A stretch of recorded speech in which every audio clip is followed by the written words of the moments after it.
Emma and Liam were a whirlwind. Married for 2 years, their lives were a blur of deadlines and meetings. They were ambitious, driven, and completely devoted to their careers. Their apartment, often dimly lit and silent, served as a mere pit stop between work and sleep. They were a team, they told themselves, conquering the corporate ladder rung by rung. But the higher they climbed, the further apart they drifted. Liam's birthday was approaching. He hadn't made a big deal about it. Neither of them had the time for such luxuries. But Emma, in a rare quiet moment, felt a pang of guilt. She had promised herself a special dinner, a small token of appreciation for the man she loved. Then her phone rang. A work emergency. She glanced at Liam, his face illuminated by his laptop screen, oblivious to her turmoil.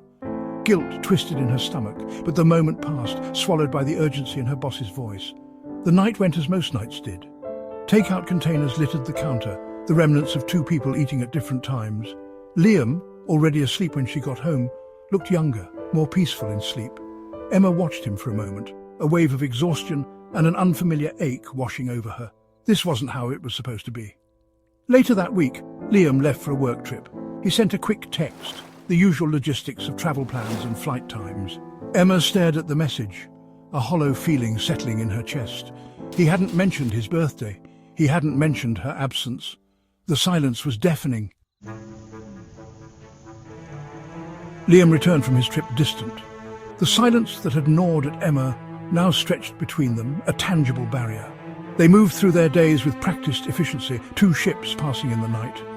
One evening, the tension finally snapped. It started with a misplaced key, escalated by a sarcastic remark, and erupted into a torrent of unspoken hurt and resentment.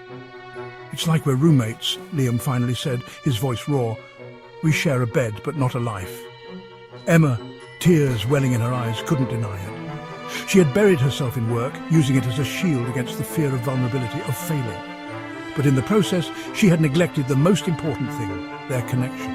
They talked, really talked, for the first time in what felt like forever. Emma confessed her guilt over missing his birthday, the crushing pressure she felt to succeed. Liam admitted his hurt, the loneliness of their disconnected lives. The conversation was painful, raw, but it was the crack that let the light in. They were both hurting, both yearning for something more.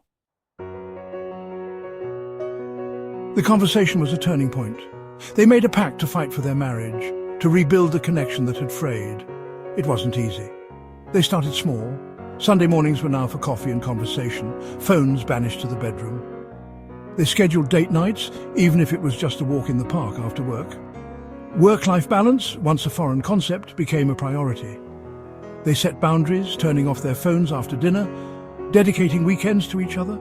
They learned to communicate their needs, their fears, their dreams. The silence that had haunted them was replaced by laughter, by shared secrets whispered in the dark. It wasn't a fairy tale transformation. There were setbacks, arguments, moments of doubt, but now they faced them together. They had rediscovered the power of vulnerability, the strength in asking for what they needed. Years later, Emma and Liam stood at the peak of a mountain trail, the air crisp and clean. Below them, the world stretched out in a tapestry of greens and blues. They had found their rhythm, a delicate dance between ambition and intimacy. Their careers were still important, but they no longer defined them.